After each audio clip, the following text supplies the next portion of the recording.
The cargo freighter Endless Dawn moved slowly through the darkness of space. It was an old ship, carrying food and medicine to a distant human colony. Nothing special, nothing important, just another job in the endless black. Park sat alone in the mess hall, eating his dinner in silence. He was 34 years old, but his eyes looked much older. His face carried scars from battles he never talked about. His hands were steady, but sometimes they shook when he thought no one was watching. He had been a Marine once, a good one, but that was before the war, before the colony on Nexus 7, before the children he could not save. Now he was just a security officer on a civilian ship. He wore no medals. He carried no rank. He wanted nothing except to be forgotten. The ship's alarm suddenly screamed through the corridors, dropped his spoon, and moved toward the bridge without thinking. His body remembered combat even when his mind wanted to forget. Captain stood at the main console, his face tight with worry. He was a good captain, fair and careful. He did not like surprises. "We received a distress signal," said. "Unknown vessel, unknown species." Chief Engineer Sora crossed her arms. She was a practical woman who trusted machines more than people. "We should ignore it, not our problem." Medical Officer Hand shook her head. Her voice was soft but firm. "Someone might be dying out there." Said nothing, he never did. Captain made his decision. "We investigate, prepare a boarding team." They found the escape pod drifting near an asteroid field. It was damaged badly, leaking air and energy. The design was alien, nothing like anything humans had seen before. Led the team inside. The air smelled strange, like flowers and metal mixed together. Emergency lights flickered red and blue. Two bodies lay on the floor. The first was a tall female alien, her skin pale blue, her eyes closed forever. She wore armor covered in blood. She had died fighting something, protecting something. The second alien was smaller, younger. She was curled against the dead warrior, shaking with fear. Her skin was lighter blue, almost silver. Her eyes were huge and golden, filled with terror. She could not have been more than 16 years old by human standards. Knelt slowly, keeping his hands visible. The young alien pressed herself against the wall, making sounds of fear. "Easy," said quietly. "I will not hurt you." She did not understand his words, but something in his voice, something in his stillness made her stop shaking. Moved forward carefully. "She is injured, not badly, but she needs medical attention." They brought both bodies back to the Endless Dawn. The dead warrior was placed in cold storage with respect. The young alien was taken to the medical bay. She would not let anyone touch her except. He did not know why. Maybe she sensed the sadness in him. Maybe broken things recognized each other. Whatever the reason, she held onto his sleeve and would not let go. Captain called a meeting. The crew gathered in the small conference room, their faces worried. "We have a problem," said. "First contact with an unknown species. No protocols, no guidance. We do not even know who she is." Sora pointed at the strange pendant around the alien girl's neck. It was made of crystal that glowed with soft light. "That looks valuable, important. She might be someone powerful." "Or someone dangerous," another crew member added. "Spoke up, she is a child, scared and alone. Whatever she is, she needs our help." "And if her people come looking for her," Sora asked, "what if they are hostile?" No one had an answer. Sat with the alien girl that night. She was awake but silent, watching him with those golden eyes. He did not try to speak. He simply sat beside her, a quiet presence in the darkness. After many hours, she reached out and touched his hand. Her skin was cool, smooth like water. She made a soft sound, almost like a question. Did not pull away. Over the next 3 days, they began to communicate. Simple things at first, pointing at objects, making sounds. The translation device Sora built was crude, but it worked well enough. The alien girl's name was. She was a princess. Her mother was queen, ruler of something called the Empire. The dead warrior had been her guardian, her protector since birth. There had been a betrayal. Uncle wanted the throne. His soldiers attacked the royal transport. The guardian escaped but they were hunted, damaged, dying. The guardian's last act was sending the distress signal. Then she closed her eyes forever. Was alone now, the last survivor of a massacre. Understood that feeling very well.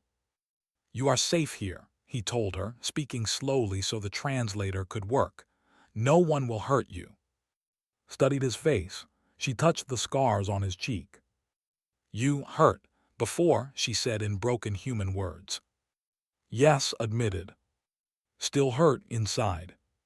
He did not answer. He did not need to. On the 5th day, the sensors detected a ship entering the system. It was massive, bristling with weapons, moving fast. Design. Captain felt hope for a moment. Perhaps it was a rescue ship.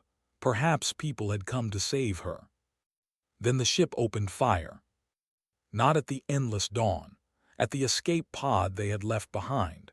It exploded into 1,000,000 pieces. A message came through the communication system. The voice was cold, cruel, speaking in that the translator slowly converted. "We know you have the princess. Surrender her to us, or you will all die." Began to shake. Stood up slowly. He had spent 5 years wanting to die. 5 years running from his past. 5 years being nothing and no one. But this girl trusted him. This girl held his hand in the darkness. He would not fail again. The endless dawn ran for its life. Captain pushed the old freighter as hard as it could go. The engine screamed in protest. Warning lights flashed across every console, but they had no choice. Behind them, the warship followed like a hungry predator. Stayed within the cargo hold. She was shaking badly, her silver-blue skin turning pale with fear. "They will kill me," she whispered through the translator. "They will kill all of you because of me." "No one is dying today," said. His voice was calm, steady. He did not feel calm, but she needed him to be strong. Sora's voice came through the speaker. "I found an asteroid field ahead, dense, unstable. If we can reach it, we might lose them." "Do it," ordered.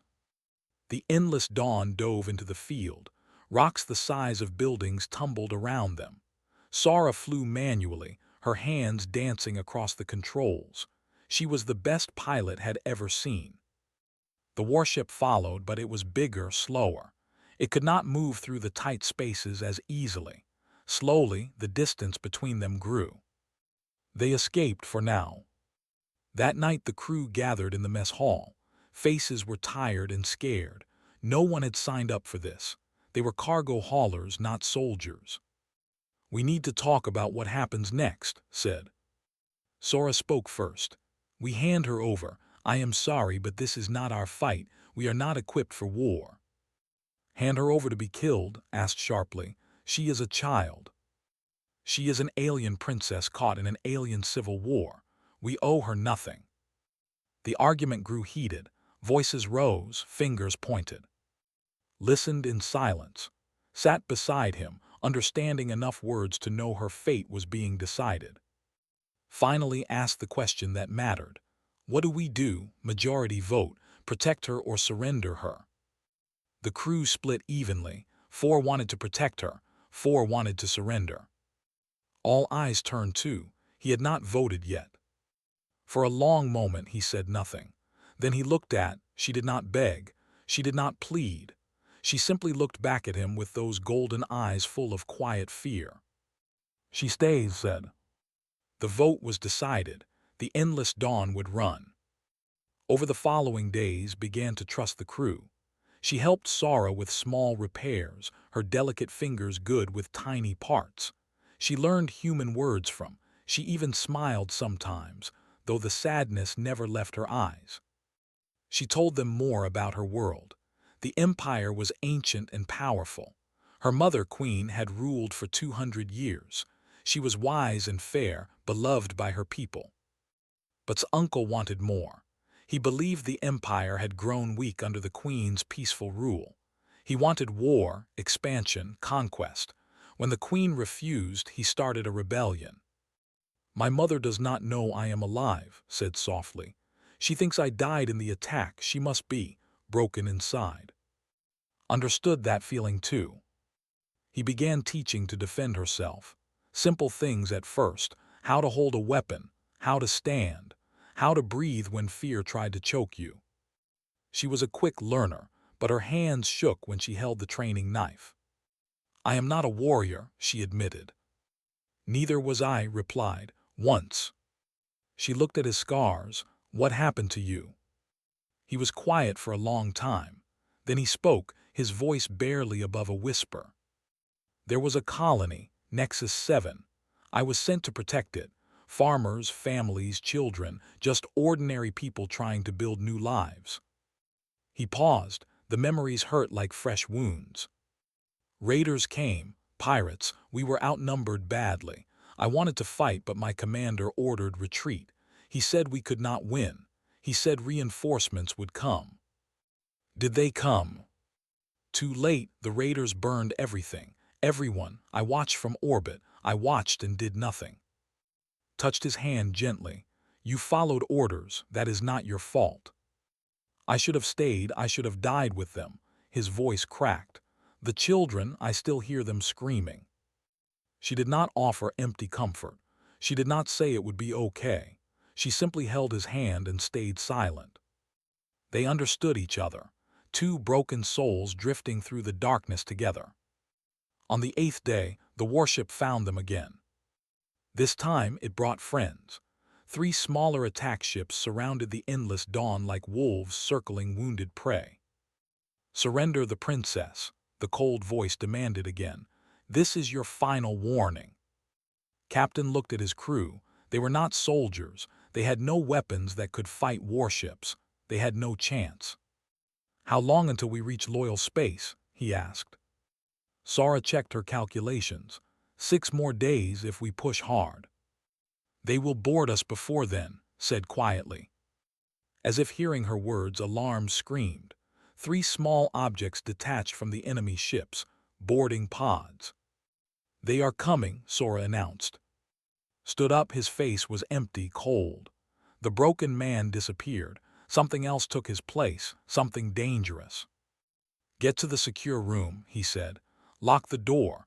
Do not open it for anyone except me." "What are you going to do?" asked. Picked up a weapon from the emergency locker, then another, then a knife. "My job," he said. The boarding pods hit the hull with terrible sounds. Metal screamed as the enemy cut through. 3 soldiers entered the ship. They were tall, powerful, wearing black armor that covered everything except their cold eyes. They expected frightened civilians, easy prey. They found waiting in the corridor. The fight lasted less than 2 minutes. Moved like water, like shadow, like death itself. He did not hesitate. He did not show mercy. He had been trained by the best, forged in wars that broke lesser men. When it ended, 3 soldiers lay dead on the floor. Stood among them, breathing hard. Blood covered his hands, not his blood. Watched from the doorway. She had disobeyed, she had followed him. She saw him become a monster. Then she saw him fall to his knees and vomit, shaking like a child waking from a nightmare. She walked to him slowly. She knelt beside him. He looked up, expecting fear in her eyes, disgust, horror. Instead, she took his bloody hand in hers. "Thank you," she whispered. The enemy ships pulled back. They had underestimated these humans. They would not make that mistake again. Captain received a new message 1 hour later. The cold voice was angry now. "You have 1 hour. Surrender the princess, or we destroy your ship completely. No survivors, no mercy." The endless dawn was trapped. Nowhere to run, nowhere to hide. Sat alone, thinking, there had to be a way, there had to be something. Then he saw it, a small escape pod, a narrow jump window on the sensors, a terrible, beautiful idea. He closed his eyes. He had wanted to die for 5 years. Now he had found a reason to live. But some reasons were worth dying for. The clock was running out. Captain stared at the enemy ships on the 4 warships surrounded them. No escape, no hope. The cold voice had given them 1 hour. 40 minutes had already passed. Options said quietly, anyone, anything. Silence filled the bridge. Sara looked at her console, looked at her hands. No one had answers. Then spoke. I have an idea. Everyone turned to look at him. He stood near the back, his face calm and empty, the same face he wore before killing those soldiers. The escape pod, he continued. I can modify it to broadcast a life signature, make it look like is inside. The pendant she wears gives off unique energy. I can copy that signal. Sora's eyes widened. You want to use yourself as bait. The warships will chase the pod. They want dead more than they want us dead. While they follow me, you take the jump window and escape. The pod has no weapons, said slowly. No shields, no jump drive. I know. You will die. I know. The bridge went silent. Even the hum of the engine seemed to fade. Everyone understood what was offering. His life for theirs, his death for survival. Captain shook his head. I cannot ask you to do this. You are not asking. I am volunteering. There must be another way. There is not. His voice was soft but certain. We have 20 minutes. This is the only chance. Sara began typing on her console. Her hands were shaking, but her voice was steady. I can rig the signal in 15 minutes, maybe less. Do it, said. Wait, grabbed his arm. Why are you doing this? Looked at her for a long moment. Then he looked through the window toward the cargo hold where was hiding. Because I finally found something worth dying for. He walked to the cargo hold, was sitting in the corner hugging her knees. She looked up when he entered, and something in her eyes told him she already knew. No, she said immediately. No, I heard them talking, you cannot. No, she stood up, her hands clenched into fists. You cannot leave, you cannot die, I will not allow it. Knelt before her. His eyes were gentle now, all the coldness gone. Listen to me, he said softly. I need to tell you something, something I never told anyone. She shook her head, tears forming in her golden eyes. 5 years ago I watched children die. I could have saved them, I should have saved them, but I was scared. I followed orders, I ran away. His voice broke slightly. Every night since then I hear them screaming. Every night I wish I had stayed. I wish I had died with them. That was not your fault, whispered. Maybe, maybe not, but I have been looking for death ever since. I stopped caring about living. I stopped caring about anything. He took her hands in his. Then I found you. Tears ran down her silver-blue cheeks. You gave me something I thought I had lost forever. A reason, a purpose, someone to protect. He smiled, a real smile, maybe the first in years. I do not want to die anymore. For the first time in 5 years, I want to live. Then live, she begged. Stay with me. We can find another way. There is no other way, and that is okay. He reached into his shirt and pulled out his military tags. The small metal pieces were worn from years of wear. He pressed them into her hands. She looked down at the strange human writing. What is this? My name, Park, Republic Marine Corps. He closed her fingers around the tags. Keep them, remember me. I do not want to remember you. I want you here, alive. I will be with you always. He touched his chest over his heart. Here, in here, death cannot take that away. The ship's speaker crackled. Sora's voice came through, strained and sad. The pod is ready. Stood up, grabbed his sleeve, just like she had on the first day. Please, she whispered, please do not go. He gently removed her hand. He held it for one more moment. I taught you a word yesterday. Do you remember? She nodded, unable to speak. Say it for me, one more time. Her voice was barely a breath. Brother. He smiled. That is right. You are my little sister now, and big brothers protect their sisters, no matter what." He walked to the door. He did not look back. If he looked back, he would not be able to leave. The escape pod was small and cold. Strapped himself in and checked the controls. Simple, basic, enough to fly straight and fast until the end. Captain's voice came through the radio. I do not know what to say." "Say nothing, just get her home safe." "I will, I promise." "And Captain, tell her I was not scared, tell her I was happy." The radio went silent. "Launch the pod." The enemy ship saw him immediately. Their sensors detected the fake life signature. They detected the princess's energy pattern. They took the bait. All 4 warships turned away from the endless dawn. All 4 chased the tiny escape pod flying toward open space. On the freighter's bridge, Sara engaged the jump drive. The engines roared. Space twisted around them. "Now," shouted. The endless dawn disappeared into hyperspace. Safe, free, alive. Behind them, the escape pod flew alone through the darkness. Watched the warships closing in. He was calm now, peaceful. The screaming children were quiet for the first time in 5 years. He had saved them this time. He had finally done something right. The first missile hit the pod. Warning alarms screamed. The hull began to crack. Closed his eyes. He thought of Smile. He thought of her golden eyes full of trust. "Brother," he whispered. The second missile struck, then the third. The pod exploded into 1,000,000 burning pieces. Nothing survived. Nothing remained. In hyperspace, the endless dawn flew toward loyal territory. In the cargo hold, felt something break inside her chest. She did not know how she knew. She simply knew. He was gone. She screamed, a terrible sound, a sound of grief so deep it had no words. She fell to the floor, clutching the metal tags to her heart. She screamed until her voice broke. She cried until no more tears would come. The crew gathered around her, held her.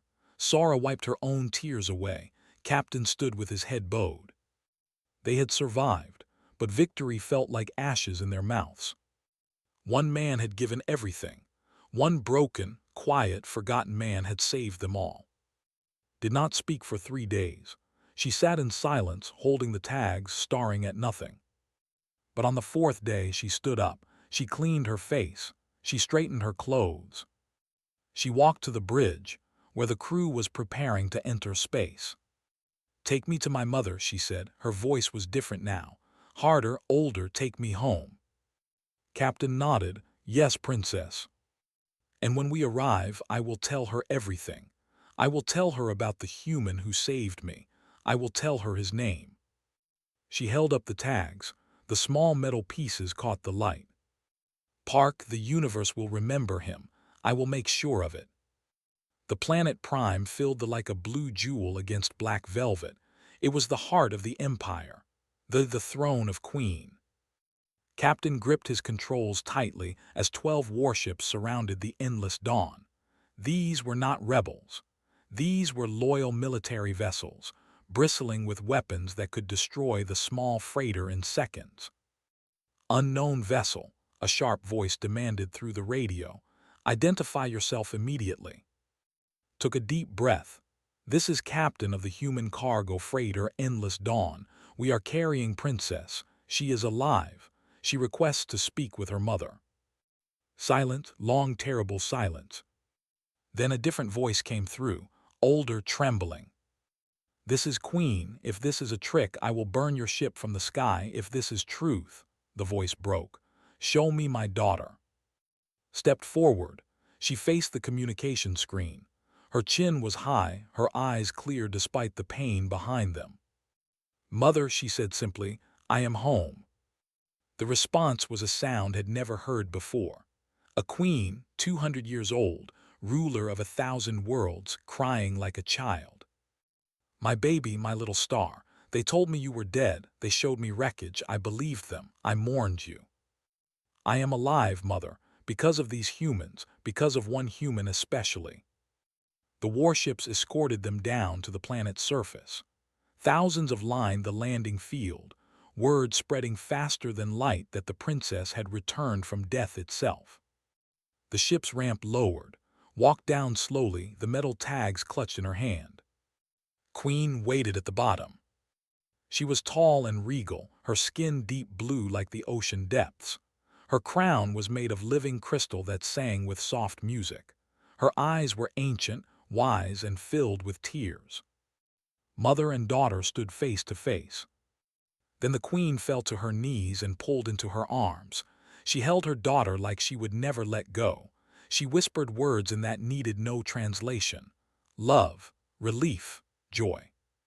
The crowd watched in stunned silence. Many wept. Their princess was alive. Hope had returned to the empire. That evening, Captain and his crew were summoned to the crystal throne. The throne room was vast, built from living crystal that glowed with inner light. 10,000 filled the hall, nobles and commoners alike. Everyone wanted to see the humans who had saved their princess. Felt very small, very human, very afraid. Queen sat upon her throne, her daughter standing beside her. The queen's face was calm now, her tears dried, but something fierce burned in her eyes. "Come forward," she commanded. The crew walked the long path to the throne. Their footsteps echoed in the silence. Every eye watched them. They knelt before the queen. It seemed the right thing to do. "Rise," Queen said. Her voice filled the hall without effort. "You do not kneel to me. You saved my only child. I should kneel to you." A gasp ran through the crowd. A queen, offering to kneel to aliens, raised her hand for silence. "My daughter has told me everything. Your kindness when you found her, your courage when you were hunted, your sacrifice when escape seemed impossible." She paused. "And she told me about the one who is not here, the one who gave his life." Stepped forward. She held up the metal tag so everyone could see. "His name was Park," she announced. Her voice was strong and clear, carrying to every corner of the hall. "He was a human soldier, broken by war, forgotten by his own people. He had nothing. He wanted nothing. He expected nothing." She walked slowly down the steps, showing the tags to the crowd. "When he found me, he did not see a princess. He did not see value or reward. He saw a scared child, and he chose to protect me." Tears began to fall down her cheeks, but her voice did not waver. "He was afraid. He told me so himself. He carried guilt that crushed his spirit. He had given up on life. But when the moment came when my life hung in balance, he did not hesitate." She turned to face the throne. "He flew into death so I could fly to life. He smiled as he did it. His last words were brother. He called me his sister." The hall was absolutely silent. 10,000 beings held their breath. Queen rose from her throne. She descended the steps slowly, her crystal crown singing with each movement. She stopped before and gently took the tags from her daughter's hands. She studied the strange human writing. She could not read it, but she did not need to. "Park," she said, her voice rolling through the hall like thunder. "This name shall be written in the Hall of Eternal Guardians." The crowd erupted in whispers. The Hall of Eternal Guardians was the most sacred place in the Empire. Only the greatest heroes were remembered there. Only those who had changed the course of history. No alien had ever been honored there. In 10,000 years, not once. The queen raised her hand again. Silence returned. "Any who speaks this name shall speak it with reverence. Any who hears this name shall bow their head in respect. This human gave everything for my daughter, for my family, for my empire. We shall honor him forever." She turned to the crew of the Endless Dawn. "You are hereby named friends of the throne, you and your descendants for all generations. You shall be protected throughout my empire. You shall be welcomed on any world. Your people and my people shall be bound together by the sacrifice of one man." Captain felt tears on his own cheeks. He had not expected this. He had expected suspicion, maybe payment, maybe nothing at all. Not this, never this.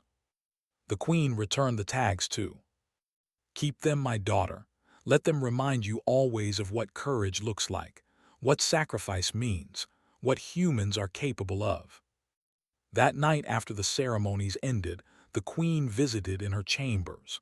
The princess sat by the window, looking up at the stars. "You have changed," said softly. "He changed me." The queen sat beside her daughter. For a moment she was not a ruler. She was simply a mother. "Tell me about him, not the hero, the man." Smiled through her tears. He was sad, so deeply sad. He had nightmares every night. His hands shook sometimes when he thought no one was watching. Yet he found strength to save you. "No, mother, I think I gave him strength. I think he found something worth living for. And then he found something worth dying for." She clutched the tags. "He said he was happy. At the end, he said he was not afraid." Queen was quiet for a long moment. Then she asked the question that had been burning in her mind. What manner of beings are these humans? Looked at her mother. Her golden eyes were ancient now, aged by loss and love and understanding. "They are broken," she said, "and beautiful, and capable of things that make no logical sense. They will give everything for strangers. They will die for people they just met. They will sacrifice themselves without expecting reward or remembrance." She pressed the tags against her heart. "They are humans, mother, and I think the universe is not ready for them." 10 years had passed since the day Park died. The galaxy had changed beyond recognition. The Empire and humanity had signed treaties of friendship, trade, and mutual defense. Humans walked freely on worlds, studied at human universities. Two civilizations, once strangers, now bound together like family. All because of one man. Princess stood before her mirror, preparing for the ceremony. She was no longer the frightened girl who had clung to a stranger's sleeve. She was crowned princess now, heir to the most powerful empire in known space. But around her neck she still wore the metal tags. She had never removed them, not once in 10 years. "Your Highness," a servant said softly, "the guests are arriving." Nodded and turned away from the mirror. Today was the 10th anniversary of his death. Today, humans would enter the Hall of Eternal Guardians for the first time. Today, they would see how the Empire honored their forgotten son. The hall was carved from a mountain of living crystal. It sang with the memories of 10,000 years. The names of heroes glowed on its walls, each letter alive with light that would burn until the stars themselves died. Led the procession through the ancient corridors. Behind her walked Queen, older now but still strong. Behind the Queen walked the crew of the Endless Dawn. Captain had become humanity's ambassador to the Empire. His hair was gray now, but his eyes were still sharp. Sora ran an engineering academy on Prime, teaching young and humans to build ships that could cross galaxies. Had trained a generation of physicians in human medicine. They had built new lives from the ashes of that terrible journey, but they never forgot. Behind them came a delegation of humans, politicians, soldiers, scholars. Among them walked an old woman in simple clothes. Her name was Park. She was 73 years old. She was mother. Had spent years believing her son had simply disappeared, forgotten, lost to the darkness between stars. Then, 3 years ago, an ambassador had appeared at her small apartment on Earth. The ambassador had knelt before her, something no had ever done for a human. "Your son saved our princess," the ambassador said. "He is a hero to 10 billion, we want you to know, we want you to see." Had wept that day. She wept now, walking through halls of crystal that sang songs of ancient glory. Her son, her quiet, broken, lonely son, a hero. The procession reached the central chamber. A single column of crystal rose from the floor, newer than the others, glowing brighter than the rest. The name carved into it was strange and alien to eyes. Human letters, human words. Park DOHWAN. Republic Marine Corps. Never forgotten. Around the base of the column were inscriptions they told his story. The broken soldier, the scared girl, the impossible choice, the final sacrifice. 10,000 filled the chamber. They had come from across the empire to witness this moment, to honor the human who changed everything. Queen spoke first. Her voice echoed through the crystal halls like music. 10 years ago, a human I never met saved my daughter. He did not know her. He owed her nothing. He expected no reward. He simply saw a child in danger and chose to act. She paused, letting her words settle. In my 200 years as queen, I have seen many acts of courage, but none have moved me like this. Park taught us what humanity truly means. Not war, not conquest, not fear, but sacrifice, compassion, love for strangers. She turned to the human delegation. We are honored to call humanity our allies. We are honored to call you friends. We are honored to share this galaxy with beings who produce souls like his. Stepped forward. The crystal tags caught the light, sending rainbows across the walls. I was 16 when he died for me. I did not understand then. I was too young, too scared, too sad. Her voice was steady, but tears shone in her golden eyes. Now I understand. He did not die because he wanted to. He did not die because he had nothing to lose. He died because he found something worth living for, and he chose to protect it. She touched the column gently. I carry his name with me always. Every decision I make, I ask myself, would he be proud? Every time I am afraid, I remember his face at the end. Calm, peaceful, happy. She smiled through her tears. He told me he was my brother. I have tried to live as his sister ever since. The ceremony continued with songs and prayers in the tradition. Then came the human portion, something never before seen in this sacred place. Captain recited an old Marine Corps oath. Sara played a human song about soldiers who never came home, read a poem about stars and sacrifice. Then it was turn. The old woman walked slowly toward the crystal column. She was small and fragile among the tall, but she moved with dignity that made everyone watch in silence. She stood before her son's name. She reached up and touched the glowing letters. "My boy," she whispered, "my little boy." Appeared beside her. The crown princess of the empire knelt before a common human woman. Gasps echoed through the chamber. This was not protocol. This was not proper. This was love. "Your son saved my life," said softly. "He saved my people. Because of him, our worlds are joined. I carry his name with me always." She removed the tags from her neck. For the first time in 10 years, they left her possession. She placed them in weathered hands. "These belong to you. He would want you to have them." Looked down at the tags. She traced her son's name with trembling fingers. Tears fell onto the metal. Then she did something unexpected. She pressed the tags back into his hands. "He gave these to you. He wanted you to have them, keep them, remember him." The old woman smiled, sad and proud and peaceful. "He was never good at telling people he loved them, but I think he told you in his own way." Held the tags to her heart. "I will never forget him." "I know," touched cheek gently, a grandmother's touch. That is all a mother can hope for. That night, long after the ceremonies ended, stood alone before the crystal column. The hall was empty now. The songs had faded. The guests had departed. Only the eternal lights remained and the singing crystal and the name that glowed through the darkness. She pressed her hand against the column. It was warm, alive, singing with 10,000 years of memory. "I learned your word," she whispered. "The one you taught me before you left. I have spoken it every day since. I will speak it until I die." She closed her eyes. She remembered his face, his scars, his sad smile, his calm voice promising she would be safe. "Brother," she said. Somewhere in the singing crystal, she imagined she heard an answer.